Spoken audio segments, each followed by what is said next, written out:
Listen, let's talk to comedian Paul Cox. Hello, Paul. Hey, Kevin. How you doing? I'm all right. Now, you and I are going to risk causing profound offence to my. Oh, I can't believe to my audience. I cannot believe there's anyone in your audience that's going to be offended. Well, all right, I'm being ironic, but we're going to take a risk, though. You know. So, let's hope so. If any of you people out there are sensitive, here's my trigger warning. We're going to tell some jokes by Bob Monkhouse, and if you feel offended by that, I don't care. Right, here we go. That's my trigger warning.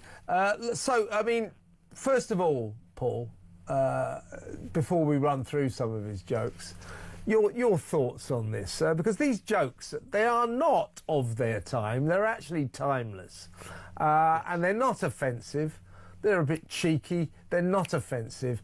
Why do we have to have a trigger warning on Bob Monkhouse? As I say, I saw him a few times live. He's a nice bloke, old Bob. At a dinner party, after dinner speaker, he commanded enormous fees because he was the past master at it. He was the best I've ever seen. Hilarious and absolutely filthy at a dinner event in public. On television, consummate professional, never crossed the line. Everybody loved him. Good old Uncle Bob. And now he's got a trigger warning on him. How ridiculous is that? Well, it is ridiculous, and we don't have to. The question was, why do we have to? We don't have to have trigger warnings. I actually looked into this the other day for my own purposes. Trigger warnings came around as a result of very serious things, actually. People who went to war and suffered from post-traumatic stress disorder, or women that had been sexually assaulted, and there might be a scene in a movie or a documentary that might trigger that harrowing experience for them, and all that sort of stuff is okay. It makes sense, you know. Why not warn somebody? But when it's jokes by Bob Monkhouse, you might as well put trigger warnings on Peppa Pig, Kev, because it was so middle of the road, really. Very, very funny. He was an incredible jokesmith. If you don't remember Bob, or you weren't, you know, familiar with Bob at the time, he was an incredible jokesmith. When he passed away at the age of 75 in 2003, he had volumes and volumes and volumes of books of jokes he'd written himself. In fact, just before he passed, they were stolen. They were returned, actually, after a much heartfelt That's right. plea He him. encyclopedically wrote down all his jokes, didn't he? Yeah. So we absolutely don't need trigger warnings. I mean, ITV are at all, if you ask me. No, I don't think so. And by the way, if the things that we do need them for, like I mentioned before, in case anyone who wants to have the counter-argument, that sort of stuff's going to be on late at night, after 10 o'clock, and, you know, you take your own risk at that time of day, and you should be an adult, and you should be able to deal with it. When it comes to, you know, 8 o'clock in the evening, and it's a repeat from 1994, which unbelievably is now 32 years ago. Yeah. 32 years ago. I remember that show going out. Yeah, and I remember Bob as well. Listen, let's daringly show a clip from that very show, an audience with the late, great Bob Monkhouse back in 1994. Here we go. They book the audience before they book the celebrity. They do everything backwards at LWT, or TWL as I like to call it, because they do everything the other way around here. They actually came up with the title, An Audience with Bob Monkhouse, and then they sat down and tried to figure out who to get for it. Very bewildering. And we'll go through some of his jokes now. I'm not sure that these were all told in an audience with Bob Monkhouse. 20 million people watching, by the way. Look, some of these you might find sexist. They're old school wife and mother-in-law jokes, but in my view they're funny. This is the one I like. I'll probably get in trouble for it. Yeah, I got a horse for my wife. I thought it was a fair swap. He said, "I got some others, right? My mother tried to. I should actually. If you're of a sensitive disposition, some of these you may find offensive. If you're a horse, my mother tried to kill me when I was a baby. She denied it. She said she thought the plastic bag would keep me fresh." I like this one. My point, actually, Paul, these are all jokes. You know, these are of their time. No, they're not. You could tell these jokes now. I'd like to die like my old dad, peacefully in his sleep, not screaming like his passengers. That joke, by the way, is an incredible joke, timeless joke, attributed to lots of different people over different times. Bob Monkhouse wrote that joke. And look... Not screaming like it's so brilliant. It's brilliant. It is, isn't it? You call them a pull back and reveal, you know. All of a sudden it becomes obvious, but it wasn't obvious until you reach that point. But look, all very funny. Look, the subject matter would change over time, but the structure of that joke is brilliant. Yeah. And you shouldn't be offended by it. Who's offended by even the wife joke? We don't do them now. I mean, you said, and rightly so, that these jokes could be done now. And I run comedy clubs, and the audiences that attend my comedy clubs would all enjoy those jokes at some point or another. I have no doubt of that whatsoever. We probably wouldn't hear anything about wives or mother-in-laws anymore because... Yeah, but why not? Why not? Well, you might do, but there's been this drip feed, so people... You can't tell mother-in-law jokes about wives are sexist and all that. It's not that it's not... Of course, you know...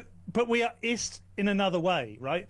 There's always an ist. It just so happens that we've decided that talking about your wife or your mother-in-law in that way is to be squeamish about it. And people aren't.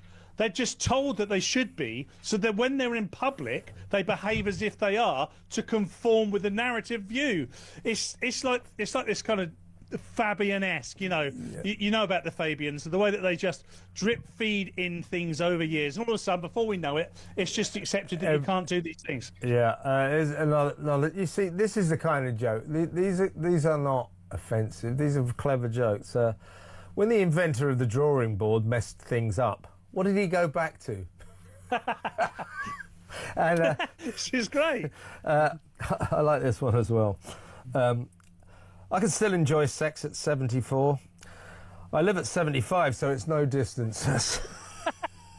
And of course, his most famous one that everybody remembers, I said it earlier in the show with Peter Carwell.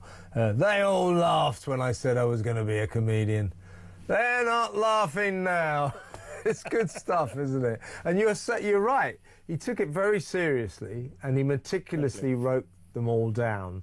And the idea, you know, this guy, he hosted The Golden Shot, Celebrity Squares, Family Fortunes, Wipeout, great TV presenter, marvellous stand-up comedian.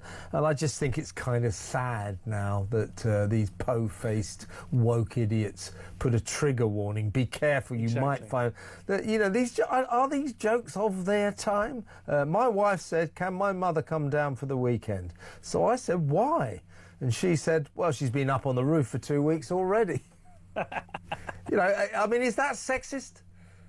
Probably, but who cares? I mean, this is the point about comedy, really. You know, that some of those jokes, Bob or the teller of the joke is the butt of the joke themselves. You can get away with that anywhere at any time, because if you are the butt of the joke, that's fine. As soon as you start bringing in other characters and they've got what we now call protected characteristics in some way, it becomes an issue. But unfortunately, laughing is involuntary.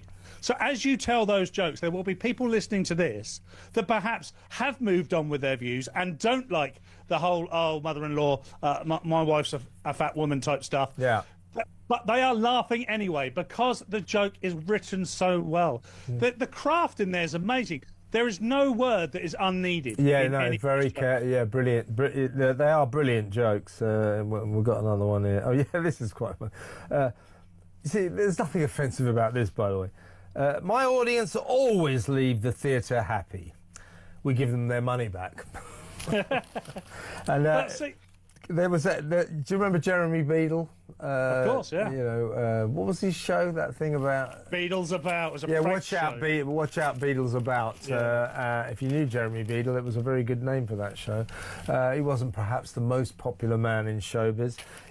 Wasn't he also in Game for a Laugh? Wasn't he? He was in that as well, wasn't he? I mean, I never met him ever. But, I did.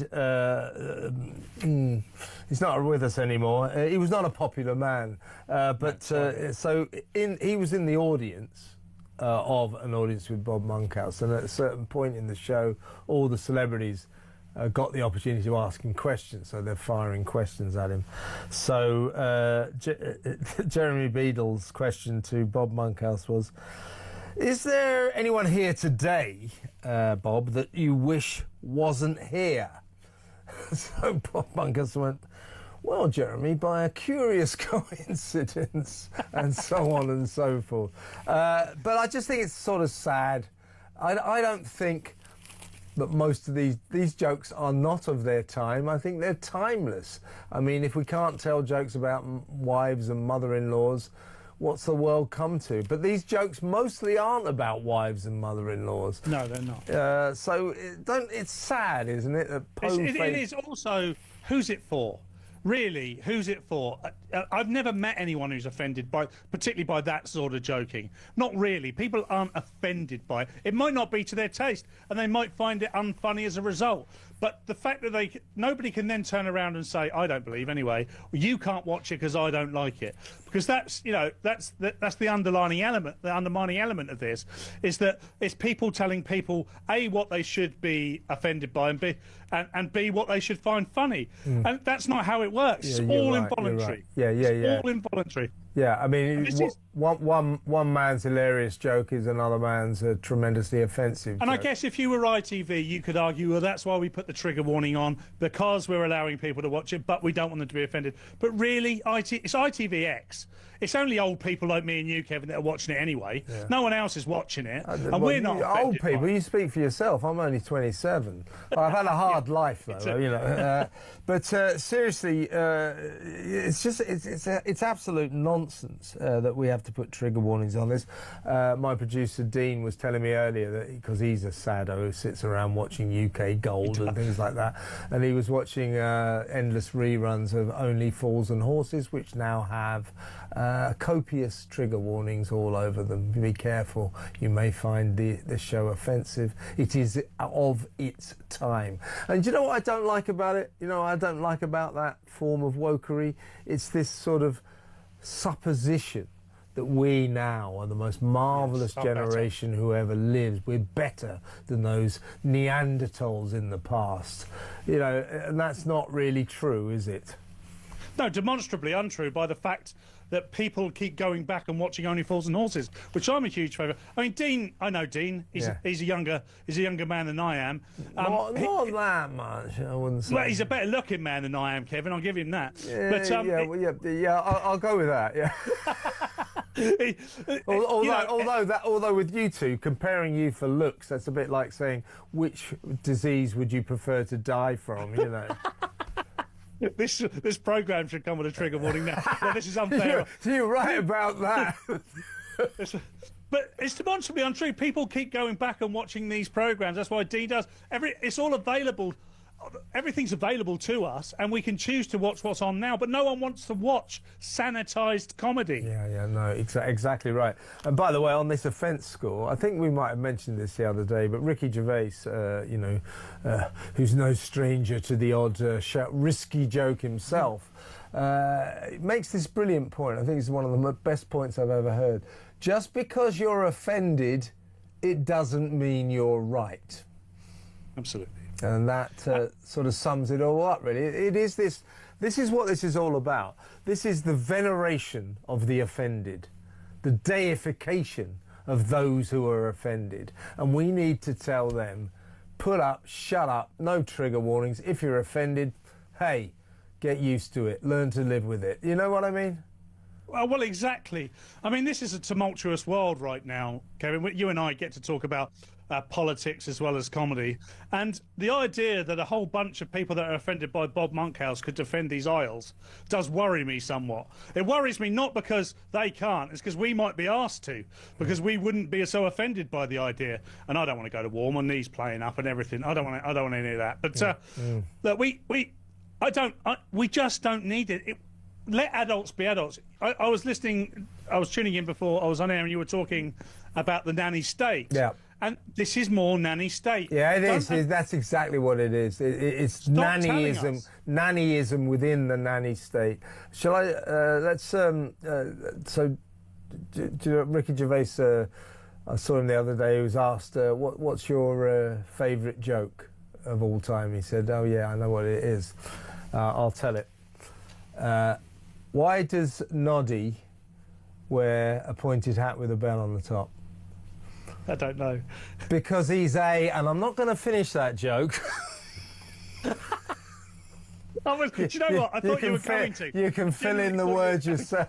He's a weirdo, old Noddy, I'll tell you that. Really good to talk to you, Paul. Enjoyed you coming on the show for the last week. You are now officially a regular, so you better do something about that if I were you. Good to talk to you, though, mate. Thank you very much. That's comedian Paul Cox on the comedy of Bob Monkhouse.